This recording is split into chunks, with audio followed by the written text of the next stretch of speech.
Meet the lobster. This is one of the most expensive foods you can order at a restaurant today. But before it was sitting on a plate in a Michelin star restaurant, it was here, on the ocean floor, eating whatever it could find.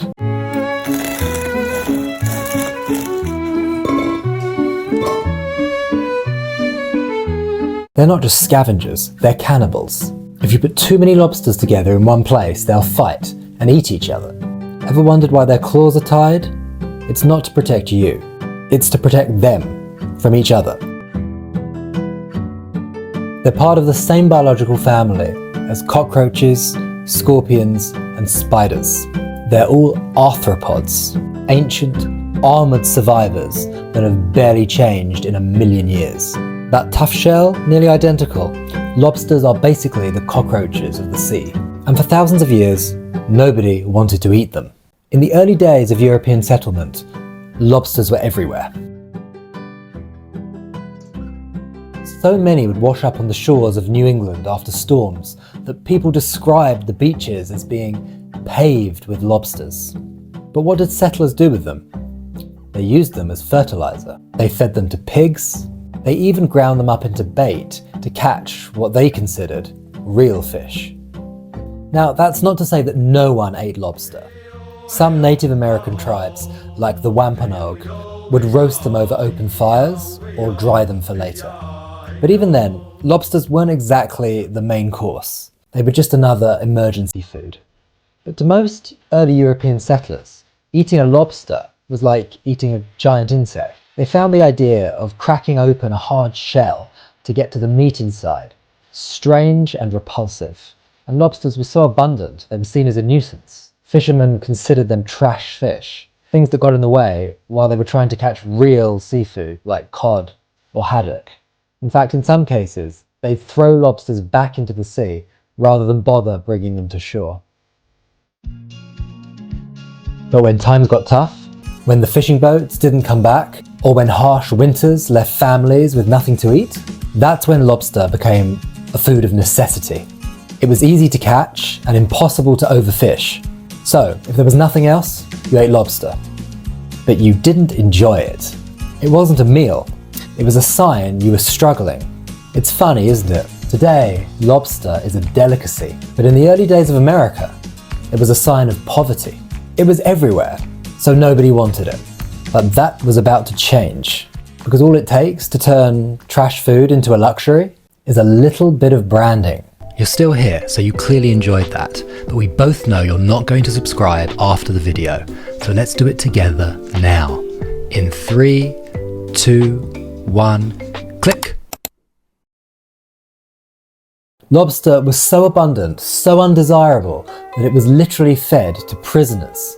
In Massachusetts, servants had it legally written into their contracts that they couldn't be forced to eat lobster more than 3 times a week, because anything more was cruel and inhumane. And they weren't just annoyed. In Massachusetts, prisoners literally rioted because they were fed lobster too often. Imagine that. Prisoners protested because they were sick of eating lobster. Today, people would call that a 5-star meal. So why was lobster so hated? Simple. It was too common. When food is this cheap, it doesn't feel special. It doesn't feel valuable. It feels like garbage. So, while beef, pork, and fresh fish were seen as high-class foods, lobster was a last resort. If you were eating lobster, that meant you were too poor to afford anything else. But something changed in the mid-1800s. Something that turned lobster from trash into treasure. It wasn't a shortage. It wasn't because lobster got tastier. It was because of marketing and the power of distance. Before the 1800s, lobster was only eaten along the coast. But then something changed. Railroads were expanding across America, reaching inland towns that had never seen a lobster before.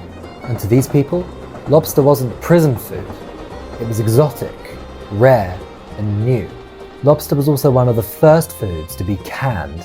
And once it was packaged and shipped, inland Americans who had never seen a live lobster before had no idea it was considered garbage food back on the coast. That's right, just a little branding turned it from bottom feeder into delicacy. But it wasn't just the railroads that changed lobster's reputation. At the same time, coastal resorts in Maine and Massachusetts were booming with wealthy tourists from New York, Boston, and Philadelphia. These tourists had never been forced to eat lobster as poor people.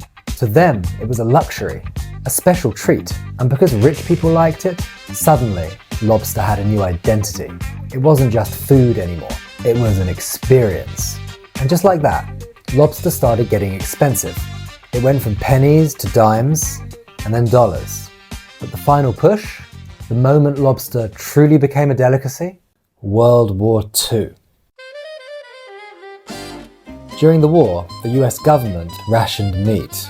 Beef, pork, and chicken were strictly limited, saved for soldiers and wartime production. For the average American, this meant finding alternatives. And one alternative? Seafood. Because lobster had been considered a trash food for so long, it wasn't included in meat rationing. That meant it was one of the few protein sources available without restrictions. But here's the catch. Lobster wasn't cheap anymore. As demand grew, so did the price. What was once servant food was now appearing on the tables of middle-class families who had never tried lobster before. And soon, it wasn't just about necessity. Lobster was now being framed as an upscale alternative to beef and steak. If you couldn't order a filet mignon, you ordered lobster instead. After the war ended, beef and pork came back. But lobster, it never went back down in price. By the 1950s and 60s, lobster was fully established as a luxury food.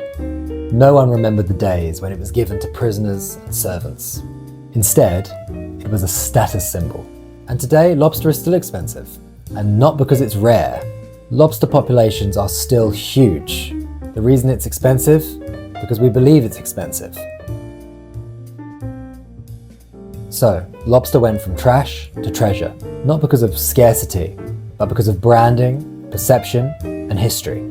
Lobster rolls sell for $50. Whole lobsters in restaurants can cost over $100, and people pay for it willingly, believing it's a rare delicacy. Lobsters are carefully regulated, sure, but they're not disappearing, they're not endangered, and they're not a limited resource.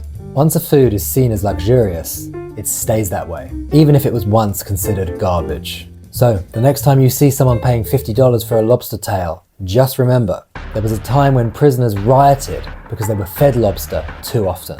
Same food, different perception, different price. That's the power of branding. Here's a question for you. Is there any food that you used to think was cheap and nasty, but now you see as fancy? Let me know in the comments. Tell me, do you like lobster? Is it worth it? Is it overrated? Is it overpriced? Maybe not. Tell me in the comments. Maybe the prison chef just wasn't very good and it was overcooked. Maybe that's why they rioted. Likely not. And if you like this, please hit subscribe for more surprising food history on Bread and Potatoes.